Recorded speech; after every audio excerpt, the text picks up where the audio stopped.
All right, next is for the 26th. It's the whistle. Let's take a look.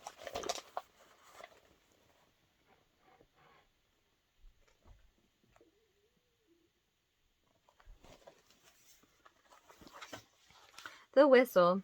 One sunny afternoon in May, Hee-Haw Donkey and Humpty Camel were walking near the tum-tum tree. The sun shone through the branches and sparkled on everything shining, laying on the path. It was a silver whistle. "What is this?" said Hee-Haw Donkey. "I wonder if it grows." He tapped it with his hoof, but it didn't grow. "Does it bite?" said Humpty Camel. He peered at it carefully, but it didn't bite. They were still looking at it when Giraffe with a scarf came by. He bent down and said, "Does it hop?" Giraffe with the scarf stomped his foot, but the whistle didn't hop. Just then Police Chief Fox came hurrying along. He seemed to have lost something. "Hey, anyone see my whistle?" he asked. "Is this it?" said Hee-Haw Donkey. "It doesn't growl, it doesn't bite," said Humpty Camel. "And it doesn't hop," said Giraffe with a scarf. Police Chief Fox picked up his whistle and laughed. "No," he said, "it doesn't do any of those things." He put the whistle in his mouth and blew it. "So that's what it does," they all said. "Woo-wee!" Right? He whistled his whistle. There he is. All right, let's see. Next is Rapunzel. Let's see how long it is. Okay, next is Rapunzel. Let's take a look.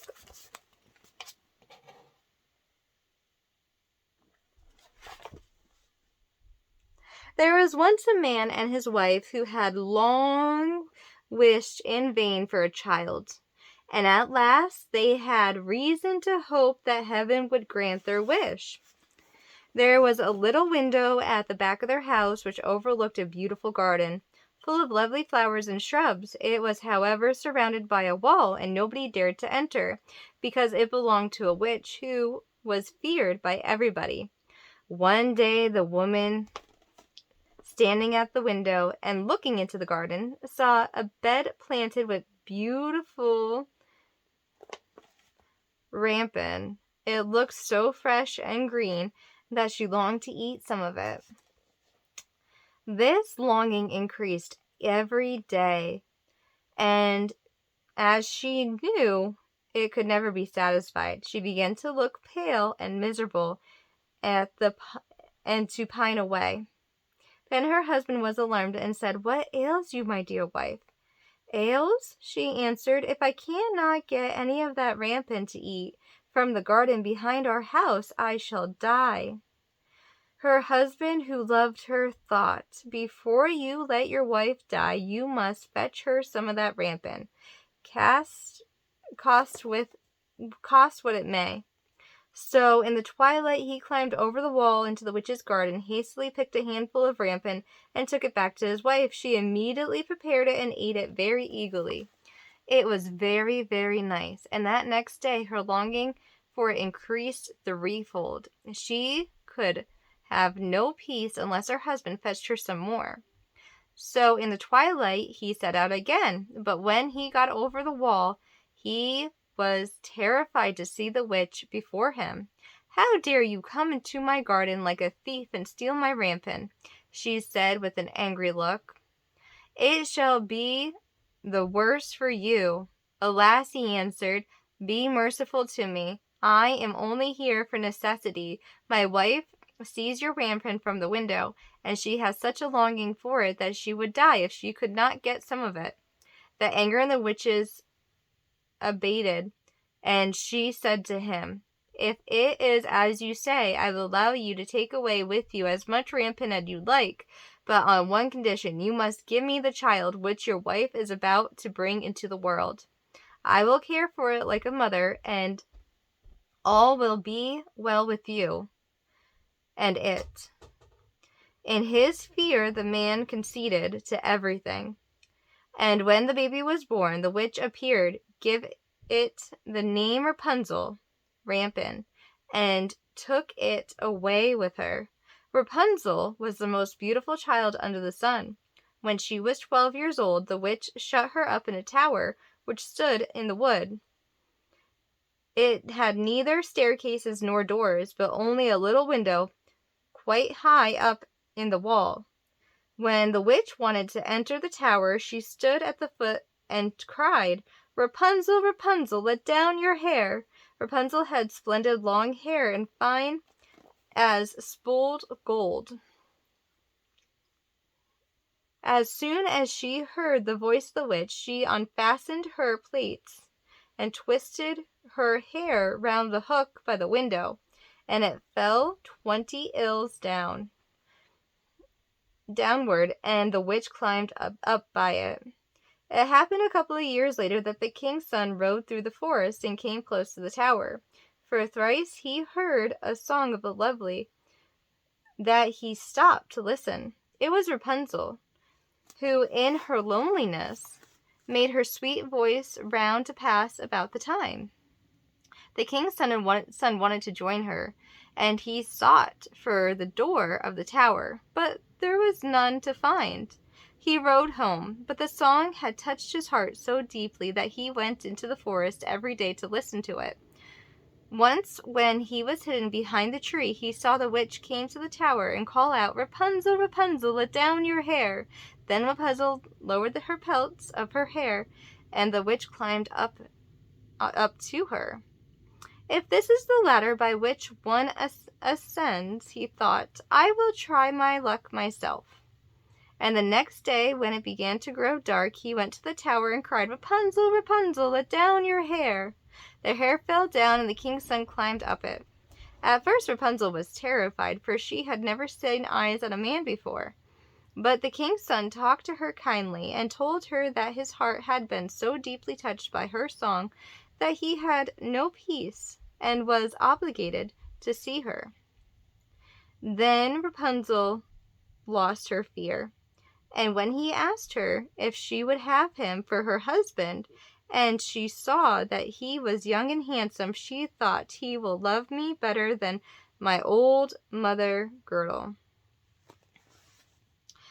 So she said yes, and laid her hands on his. She said, "I will gladly go with you, but I do not know how I am to get down from this tower. When you come, will you bring a silken of silk with you every time? I will twist it into a ladder, and when it is long enough, I will descend by it, and you can take me away with you on your horse." She arranged with him that he should come to see her every evening, for the old witch came in the daytime.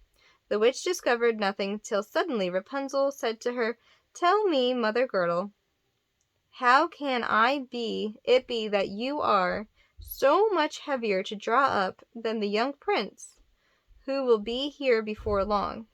"Oh, you wicked child, what did you say? I thought I had separated you from all the world, and yet you have deceived me." In her rage she seized Rapunzel's beautiful hair, twisted it twice round her left hand, snatched up a pair of shears, and cut off the plaits, which fell to the ground. She was so malicious that she took poor Rapunzel away into the wilderness, where she forced her to live in the greatest grief and misery. In the evening of that day on which she was banished, Rapunzel with the witch fastened the plaits which she had cut off of the hook by the window. And when the prince came and called, "Rapunzel, Rapunzel, let down your hair," she lowered the hair. The prince climbed up, but there he found not his beloved Rapunzel, but the witch, who looked at him with angry and wicked eyes. "Ah," she cried mockingly, "you have come to fetch your lady love, but the pretty bird is no longer in her nest, and she can sing no more." But the cat had seized her, and it will scratch your own eyes out too. Rapunzel is lost to you. You will never see her again." The prince was beside himself with grief, and in his despair he sprang out of the window. He was not killed, but his eyes were scratched out by the thorns along which he fell. He wandered about, blind in the wood, and had nothing but roots and berries to eat. He did nothing but weep and lament over the loss of his beloved wife Rapunzel. And in this way he wandered about for some years, till at last he reached the wilderness, where Rapunzel had been living very sadly in great poverty. He heard a voice which seemed very familiar to him, and he went towards it. Rapunzel knew him at once and fell weeping upon his neck. 2 of her tears fell upon his eyes, and they immediately grew quite clear, and he could see as well as ever. He took her to his kingdom, where he was received with joy, and they lived long and happy together. So sometimes the only way to get through something is to actually go through something, right? So Rapunzel was living in a tower. She got to see Prince Charming every single night. He'd climb up her hair, they'd talk and hang out together for a little bit, and then he'd have to go back down and go back home, right? And then she told her stepmother about the prince who came to see her, and then all of a sudden she was gone, right? The prince came up to see his beloved, and his beloved was no longer there, and he had to wander through the wilderness, and she had to spend some time by herself for a bit. Life isn't easy, honey, and I like that these stories are just... Life isn't easy. It's never going to be easy, and it's never going to be fair. But you have to be curious about your next steps in life. Give everything time. Love yourself. Love others. Love seen and accepted, right? Always love yourself. Always love other people around you. Have everyone that leaves you feel loved, seen, and accepted by you. Always. Because life is short, and there's no reason not to just be good and be loving, right? Love everybody. And still, like, have boundaries, protect yourself, but, like, you know, smile, be happy, be content with your life. I always pray for you. Let's do, Old King Cole was a merry old soul, and a merry old soul was he. He called for his pipe, and he called for his bowl, and he called for his fiddlers 3. Every fiddler had a very fine fiddle, and a very fine fiddle had he. Oh, there's none so rare as can compare as King Cole and his fiddlers 3. Karina, baby, I love you, and I miss you. I hope you're having a good day.